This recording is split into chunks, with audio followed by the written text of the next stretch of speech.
a new low in hacking as child data is leaked. We also have Jaguar Land Rover forces a $2 billion government bailout, and a few other smaller items. Well, we say smaller, of course, our attention this morning. Your snaps are safe. For a price, Snapchat moves to paid storage for memories archive. TikTok ban has been averted in the USA. We'll talk about that. And has OpenAI just built their own replacement for TikTok with you as the AI star? This is the Internet Seriously.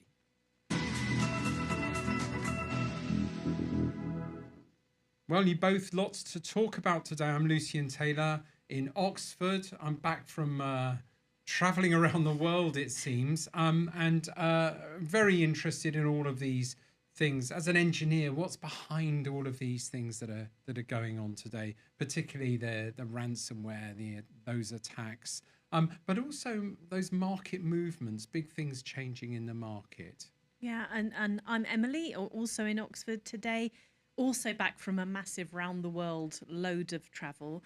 As a policy person and a lawyer, I'm interested in the the way that ransomware is really embedding as a major national security threat, but also the geopolitics that's played out in the cases of TikTok, and the Snapchat story takes me way back to work that I did with UNESCO about 15 years ago about the preservation of digitally born data. So I'm looking forward to that conversation too.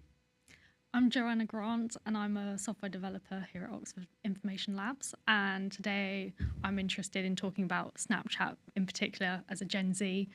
A lot of my friends are quite concerned about this, so I'm looking forward to that conversation. We were doing a round in the office today of who actually uses Snapchat, and some of us, I'm afraid, just don't at all. Yeah, so I'm it's looking a bit forward. of a generational divide, isn't it? So, but anyway, I'm really looking forward to hearing them. Before we talk about our main topic, which is these two big ransomware attacks, we've been talking about them before, but also comparing the two and aspects of the two. Before we talk about that, please follow. Oh, it's Emily today who's actually getting the share buttons there. Please like and follow us and comment as well. We need that feedback. We appreciate that very much. What we've got here is they call it a new low in hacking, and you feel like with this ransomware attack, Joe, even the ransomwarers, the attackers themselves, are kind of backing off from this because in all of their dark circles, even the other people, their peer groups, who they tend to sort of get into trophyism and showing off about this, that's very much part of their modus. They like to sort of behave like a punk rock band and boast about things. That's all part of their fear generation. But what you had was this ransomware attack that was happening while we were away, a multinational nursery chain called Kido, data breach and extortion, which was involving highly sensitive children's data. Now, when you get into children, you're moving away from, trying to get money, extort money from the bad, the big corporates who are rich anyway, moving towards child abuse. And once you start doing that, even in a prison, the child abusers are in their own wing, aren't they? And do you feel that they've almost scared themselves? Well, as you said, they have totally backtracked. They said, oh, we're sorry that we basically attacked children, which is what they've done. And they've used this ransomware as that it's got huge emotional leverage on both parents and the nursery itself.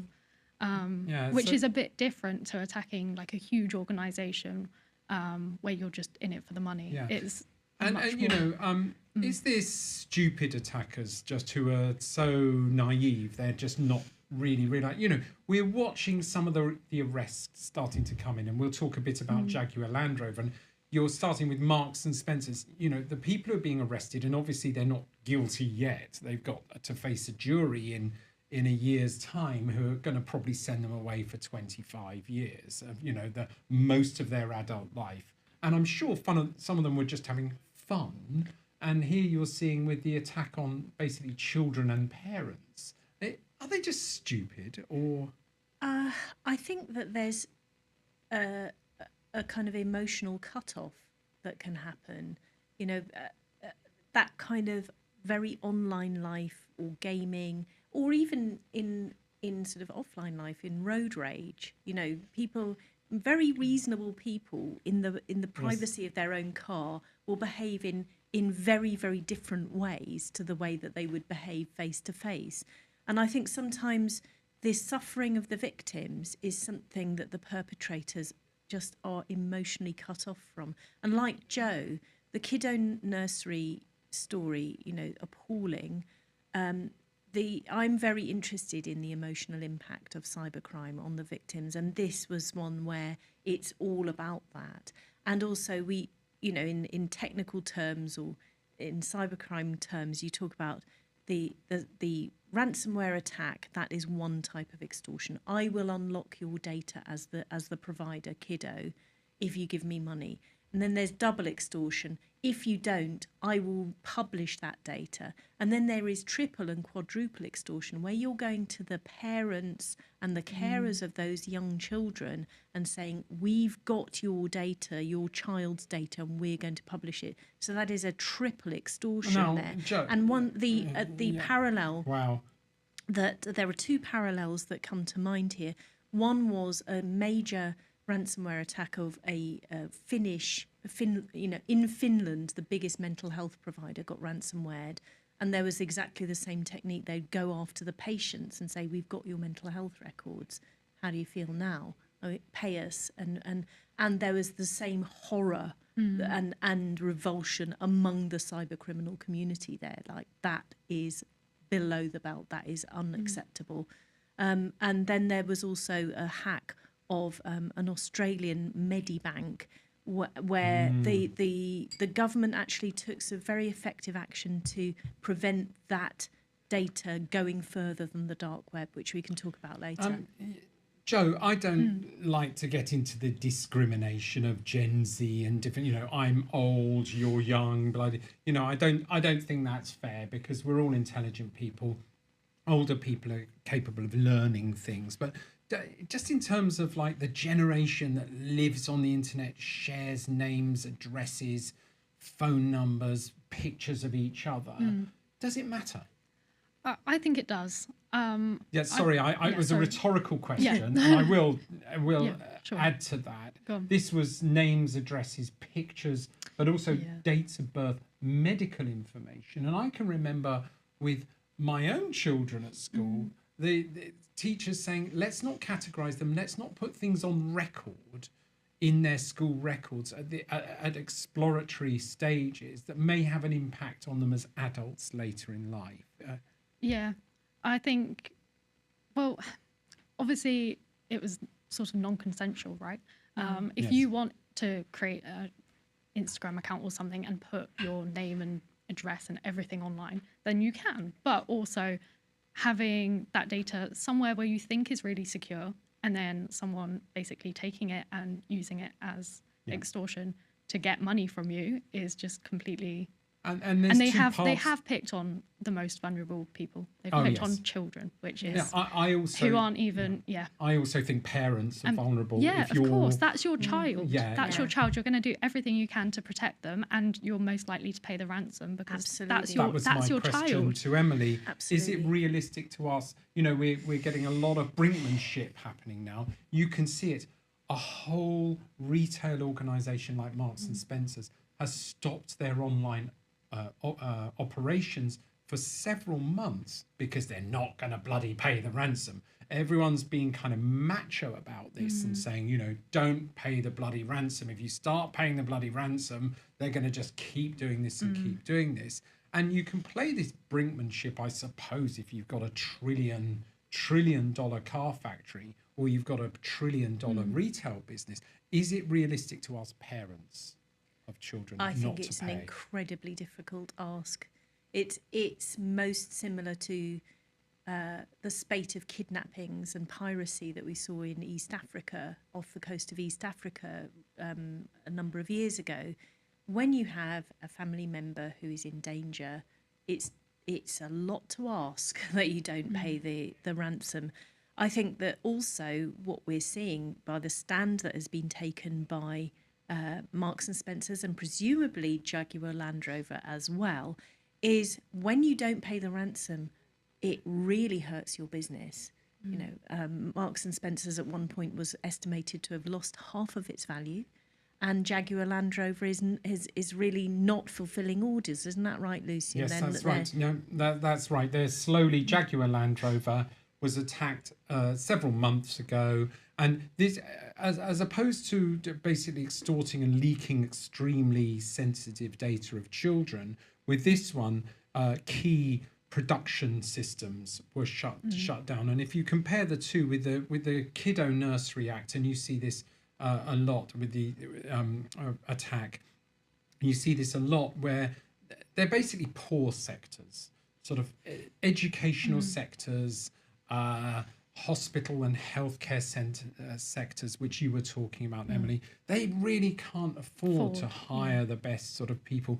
And what's happened? Well, they they hire the best teachers, they hire the best medical practitioners. I backtrack immediately. That's my apology of the week. But you know, the best software developers, the best, they're very much dependent upon third-party apps. In this case, with the Kido school attack, it was a third-party app called Family, Famly, that was compromised, which gave the hackers access to the accounts related to that. So you had an international app that gave access to parent and children data. With the Jaguar Land Rover attack, you had what's called a Jira attack, which is their project management software. Now you use GitHub. Yeah. What we find is that software developers, and I know we don't do it here, I'm telling you folks, but you know, do we put API keys into tickets and issues on the software development process? No. Yeah. And so and why would that be? Well, because it's public, anyone can just go on and I'll have that, and then put it in. Yeah. And then they've got all your data. And is that what happened in the Kido? Well, Jira was not public; it's an internal system. But once you get into something like that, which is a highly trusted, if it's not encrypted, if it's just plain text, anyone can just pick it up. And the thing, isn't it? It's so difficult when a bad actor gets access to a system and then is able to kind of live off the land, move laterally through the system, go and have a look in repositories, and as an authenticator or as user. You know, they are behind all of the cybersecurity protections. And so, you know, the kind of the lazy approach of just blaming the victims for poor cybersecurity is not always the right approach. Wouldn't you agree, Also, Lucy? you've got internal threats as well. I was reading an article that said that Joe Tidy, who has been on our podcast from the BBC, he was contacted by scammers who said, please, can I have your credentials? And we'll pay you Bitcoin. Like, we'll just send you some cash and whatever. I think they said lifetime, you'll never have to work again. You can go live in the Bahamas, and it's not. There's some truth to that, isn't it? I was really interested in the reporting of this and Joe Tidy's own role in it, and I could tell that he was, and he said on his reports that he was feeling very conflicted because the cyber criminals were using him and his access to the BBC and as a broadcaster to publicise their attack. And if he had not reported on it, would anybody know about it? The reporting of it, you were saying yourself, Lucian, that creates that sort of climate of fear, which the ransomware attackers actually need to thrive. Incredibly difficult ethical dilemma. What would you do in those circumstances? If I was Joe Tidy, well, I'd do the same thing as he has done. I'd be transparent about it. It took some time because I think what you're seeing is what we call the internet supply chain. Is, you know, you can build sites, you can build code kits, you can share data rapidly, are all being employed to deliver in the case of ransomware, fear, you're manufacturing fear and then you're selling relief when you know that's what you're selling to get the fine. I think Joe Tidy is part of that supply chain. They've identified him as somebody who will talk to them secretly, and is a huge marketing channel. You know, this was actually quite small until Joe Tidy actually released it and amplified it. So So I want to talk a little bit now about the difference between that and the Jaguar Land Rover shutdown. Joe, are you more worried about attacks involving children or attacks on manufacturing? Well, it is difficult because obviously attacking children is just, as people are saying, a new low. It is a new low. Yeah. You've got to be pretty, out of touch or just emotionally cut off, as you said, to attack children.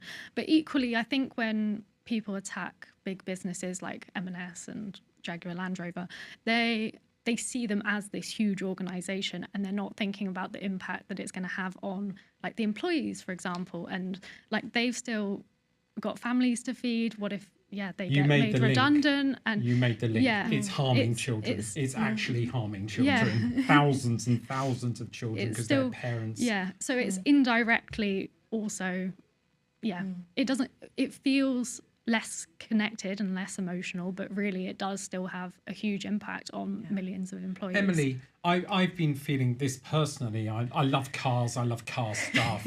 I live in Oxford.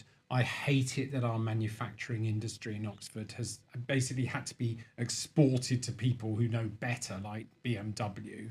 I think there are a few crown jewels in this country that really are kind of holding us together as a country. I think Marks and Spencer's is one of them, and I think Jaguar Land Rover is another one. I'm very worried about Rolls-Royce and some of our banking industry. What do you think? I agree with you, and I also agree with Joe that sometimes with the big corporate attacks, it's easy to dehumanize it. It's like, oh, it's a big business, it'll be fine. But actually, the people who are trying to respond to that, and there were lots of reports at the Marks and Spencer's hack, managers who are going without sleep, who are just working 24 hours a day under huge stress, and there is a massive human cost there. I think something that you pointed out to me, Luce, over the Kido Nursery attack versus the Jaguar Land Rover, is the Kido cyber attack, awful though it is. Probably the doors of that nursery would be open the next day. They would be able to welcome the children and do their job, although they wouldn't have their contact with their parents in the same way. But Jaguar Land Rover and Marks and Spencer's, aspects of their business have been brought to a standstill for many weeks, and that has an enormous impact on their ability to continue. The government in the UK has authorised a bailout package, not for Jaguar Land Rover, but for their suppliers who could go out of business because Jaguar, their main customer, has just been brought to a standstill. Yeah. And we're not talking as well about the other organisations. There's a logistics company that we were talking about, 150 years old, put completely out of business and will never recover from that, employing hundreds of people. So question for you in the comments, please. You know, are those of you who are parents or looking forward to becoming parents, if a nursery was attacked, you were contacted by ransomers, would you pay the ransom? Next up, our guilty pleasure online.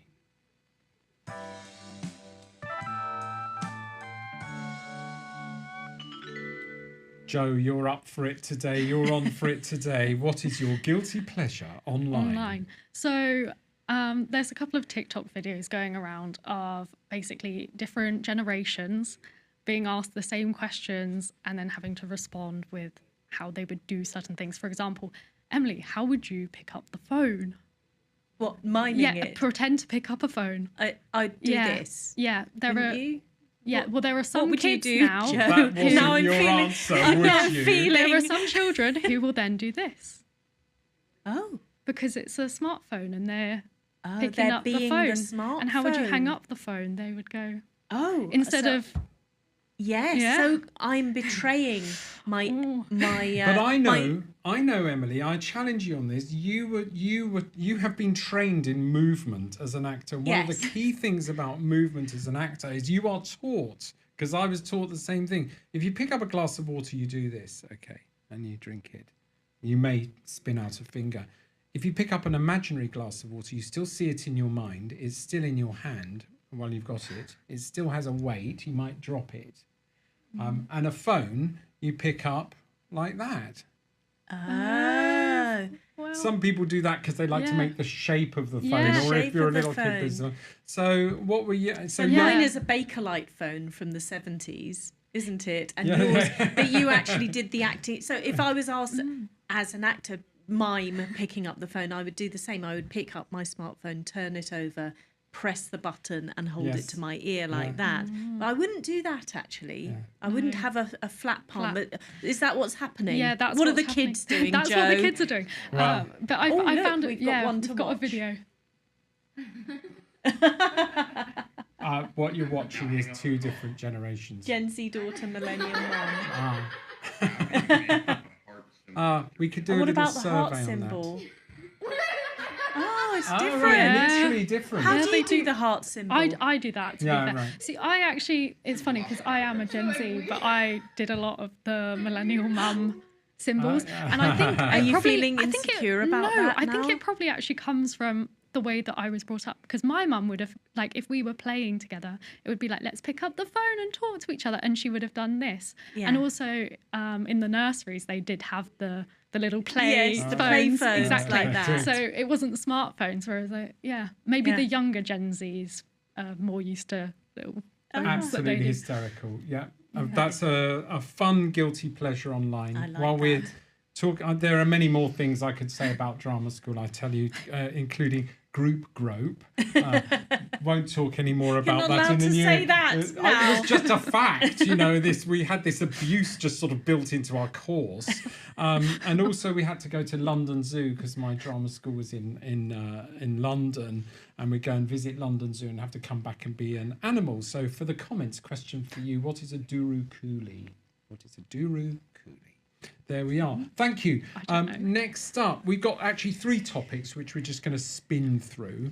The first one is your snaps are safe for a price. Snapchat moves to paid storage. So let's just go through this now. You've got the free tier, which is 5 gigabytes. Apparently, Snapchat is saying we're not targeting most people who have nothing like 5 gigabytes worth of storage.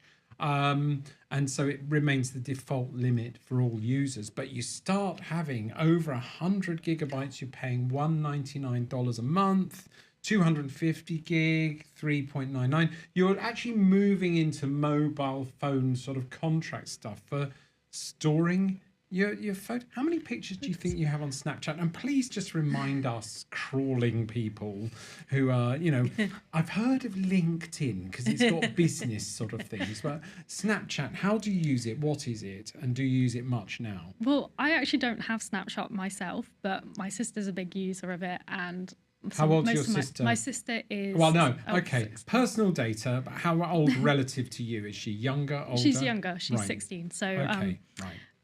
but she's a big user of it. And Her a lot of my colleagues as friends, well, my at friends school? similar Yeah. age, they all use it. So I've had varied responses from some people. My sister said she doesn't care because she doesn't really use memories that much. But a lot of my other friends have been like, oh my goodness, I've been on Snapchat for years and I have so many memories stored on Snapchat. I'm going to have to pay to basically keep them or move them off of Snapchat. What is memories? Is that because I thought yeah. you could just send images that were almost deleted as soon as they were Well, seen? that's the thing. I think it's quite interesting because initially Snapchat was That was built the for selling that. point, That was the wasn't selling it? point. It was you take a picture, send it, and then it's gone within a couple of days or thought that something. was the thing. That was the point. But I think now if you add something to your story and then it gets saved as a memory, I think is right. And then in a couple of years' time, it will be like, this time, 3 years ago, you did this, I think. Emily, I've got a kind of something that you've talked about quite a lot in the past is the obsolescence of digital archiving. We're collecting now a lot of our digital our history is in digital format across these different platforms that may or may not support the future. I really find this interesting. I also find it incredibly interesting to think about. If you think about your grandparents, great-grandparents, say, how many photos of them do you have? Maybe one? Yeah. Maybe one. Maybe on their wedding day, maybe on a big day in their childhood. That's it. And think about then a child who's born now, how many thousands and thousands of photos they will have. But they're probably all stored digitally, except for a very small amount that are printed out. And it makes you reflect on actually how resilient paper is as a storage format and how unresilient digital is. Because you have an old type of machine, an app that no longer exists, or you update your laptop and you delete all your files. They're all we've had that with a lot of our children's photos were just deleted by accident in an upgrade. Yeah, very annoying. And so the sort of I also think, I wonder if this is Snapchat actually wanting to do a great big clean out of the attic, because most people won't pay. So they actually just want to delete a load of things they've promised to keep for people. And it might be a money-making scheme, but I would predict that most people won't pay, and a lot of that stuff what are will we be talking deleted. about here? I can see behind me a picture of our producer today, Pia, with Joe, and you've got 4 of them, 4 different ones, I think, slight, subtle differences.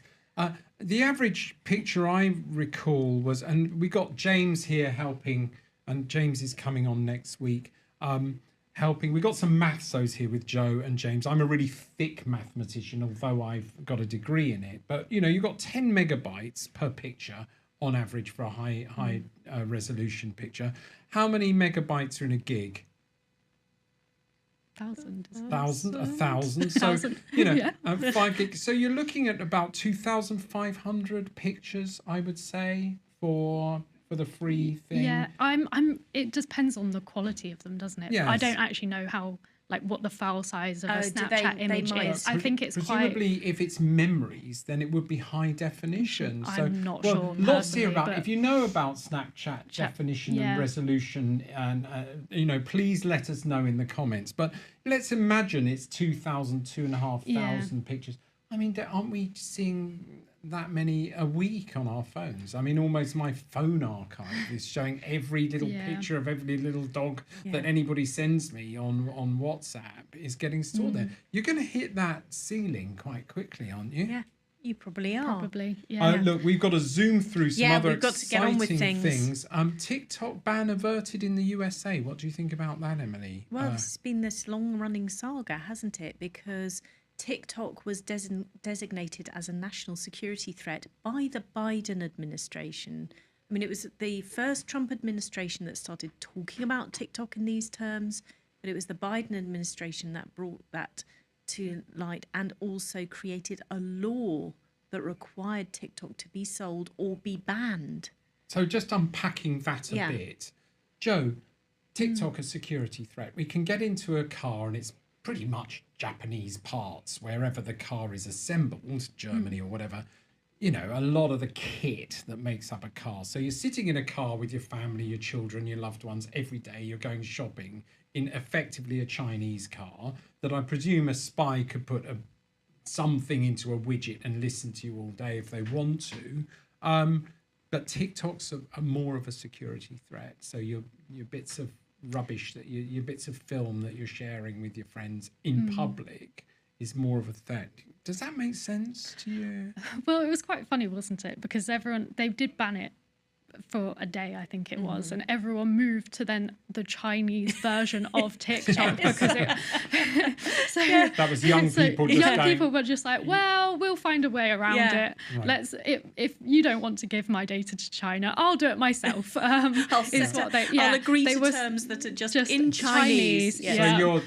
So your basic premise is this is delusional. Young people will carry on sharing. I think they love their TikTok. They're not going to give it up. So, Emily, the current status is the US government has approved a framework for a sale and restructuring deal that would allow TikTok to continue operating in the USA, effectively resolving the threat of a nationwide ban. That I get the sense that not even the US administration, given what Joe is saying, wanted to do that.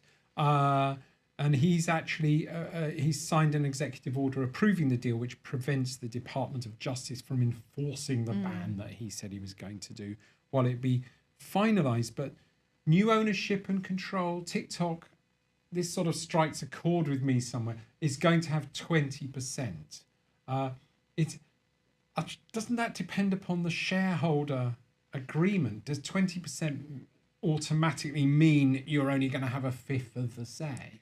There's also, I think so there's the control exercised by shareholders. Normally a controlling share is 25%, but I think the big thing that has held up the deal for many months has been who owns the famous algorithm.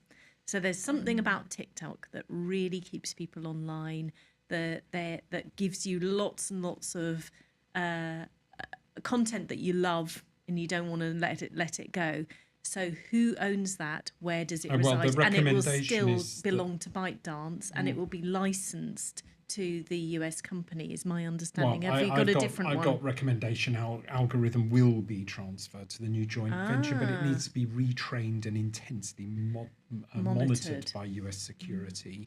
I'm just interested in this play between sort of this stuff happening on TikTok in the US, which is all about US citizen activity, and how that merges with TikTok and the rest of the world. I mean, in TikTok you see videos from everybody, don't you? You do, yeah. I mean, so there's this real munge. Yeah. Anyway, we've only got time for these few topics before we talk about the last thing, which is the OpenAI Sora2 app. It's time for our doom scroll of the week. Is there some music for the doom scroll? I don't know. Who was going to do the doom scroll of the week? I can't remember. I think I had a Room 101 actually. Oh, you had a Room 101? Can I change it? My one there, my bad there. We did a Room 101. That's I couldn't all right. actually see it in my little scrappy little script, but No, that's okay. Joe, you're up again. I am. Because we don't get you enough on this. What is your Tech Room 101? What would you like to banish? But I think I know what you're about to say, actually. Emails. Emails. I've been writing 1,000 emails this morning. How are you going to do any work? Yeah. Well, this started a couple of months ago where emails. I was in an email thread that must have been about 50 emails long with different people, sometimes copied in, sometimes not. Oh. And I was just getting completely lost in quoted text and I was like, why don't we just start a new thread, guys? Why are we still on this stupidly long email thread? That can be very confusing. Just so confusing. I can't find any of the documents that people have sent me because I don't know where they are in this massive thread. Yes. Just no email thread should be more than 10 emams long is my take if on you it. ruled the world and you had a magic wand, that would be it. That's a zap, definitely. But then I was also thinking, why even bother staying with emails anyway? They're a bit outdated, aren't they? Don't you think? Well, When we've got messaging now. I think we should make messaging more of a corporate norm. I'm interested in, in a way we do have messaging in our company. Internally we do. Yeah, but I think the ransomwares will love this. I do find, I'm going to Go on. stick up for email. So it is incredibly old as a technology, isn't it? It's amazingly old. I mean, Joe, Emily says emails are old. I agree they're old. I get lost in them as well, but I depend upon them just to do business. Should we also ban phone calls?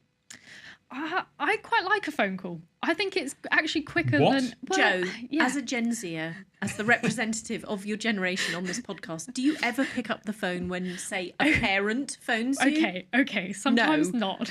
But... Right, sometimes not. This is a message for certain members of my family.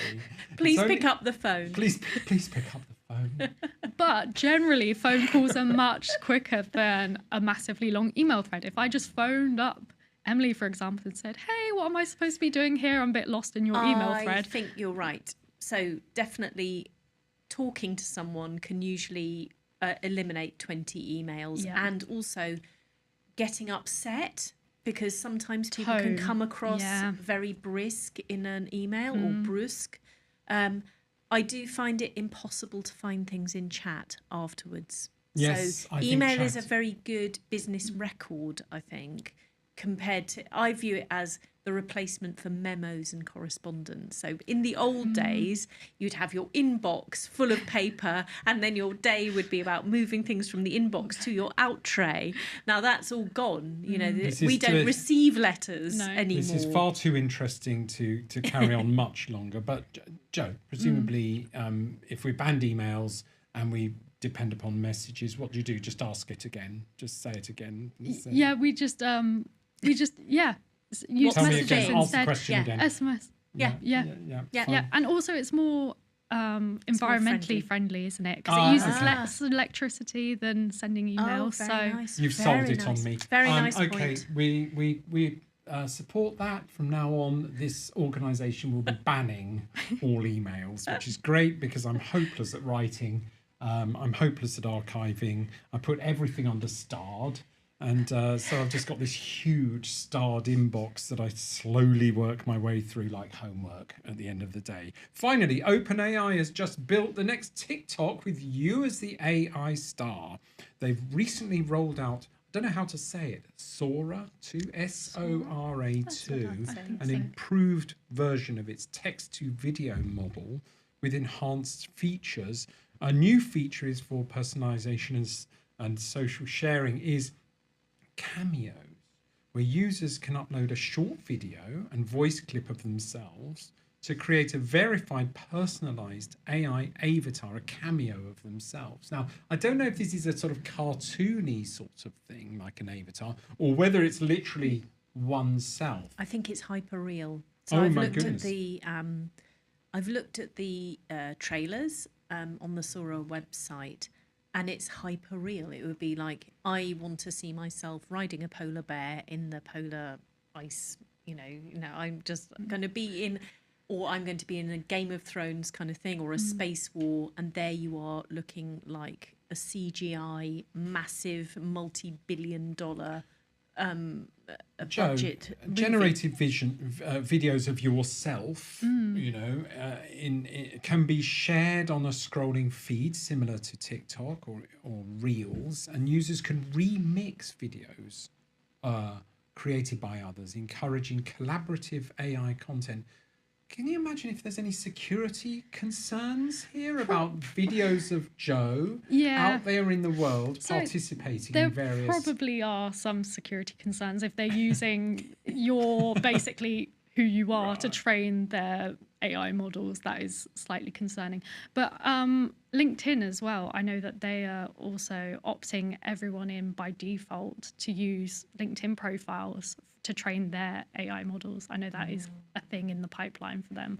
So you've got to manually opt out of that, which again is another thing where it's like, I don't think everyone feels too happy about that. But there are some safeguarding and safety issue things here, focusing heavily on safety. They're saying they're also embedding this whole video, and it sounds to me like in photographs what the old metadata, but this is tamper evident.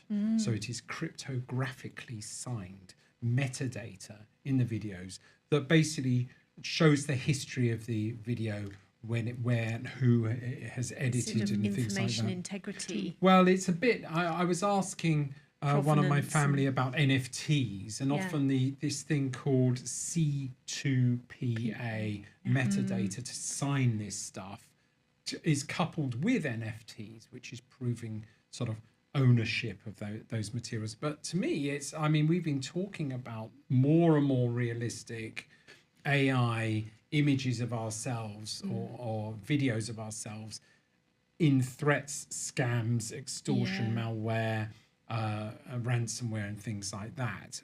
To me, it just sounds like another source of confusion, Yeah, as well as fun. There's obviously a fun. Oh yeah, I think that there could be a huge fun element, and I think that the way that TikTok has really taken off in the last few years and how young people embraced it and have been incredibly creative with it is, really interesting and has obviously shaken up the industry.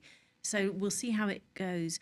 It calls to mind a roundtable we did on information integrity a few months ago, and the C2PA protocol, I think it is was part of that. It's about sort of being able to prove provenance and being able to show whether something's been tampered with at a programmatic level. And one of the things that really came through for me in those discussions was sometimes it really matters if something's authentic, like a politician speaking during a political campaign. It really matters if that is an authentic video or if it's been tampered with. Sometimes it really doesn't matter. So I was looking in the underground at a huge, obviously AI-generated image of an elephant on the back of a car. It's obviously not a real image, but that's why it's funny and that's why it's interesting. So all of these things get really complex when you try to do them at a kind of blanket technological level. Thanks. We're going to watch this space. So we've got to the end there. A lot of things to unpack. We're really looking forward to dragging James from behind that screen and in front of the microphone.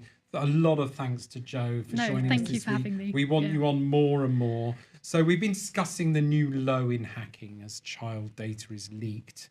And ransomwares are trying to extort money from parents, and contrasting that to the ransomware problems with the Jaguar Land Rover shutdown, forcing a $2 billion, I don't know why it's called dollars, government bailout. I suppose that's because it gives it global context. That is taxpayers' money that's having to bail out a national treasure, the Jaguar Land Rover. And we've been talking about Snapchat starting to flog their data. Oh, look behind me. Here we are. I can't see this. This is not a video operating yet, is it? This is just some fun AI that they're cruelly, so I'm doing my... It's a Snapchat filter. It's a Is Snapchat it filter. Snapchat It's filter my is serious using? side. Yes. Are you having to pay for that if you're going to store that of I me? think that should be a memory. I actually hope you are going to have to pay for that because I don't want to ever see that again. A TikTok ban has apparently been averted in the USA. We'll be watching that. And OpenAI has just built the next TikTok with you as the AI star. Thank you very much.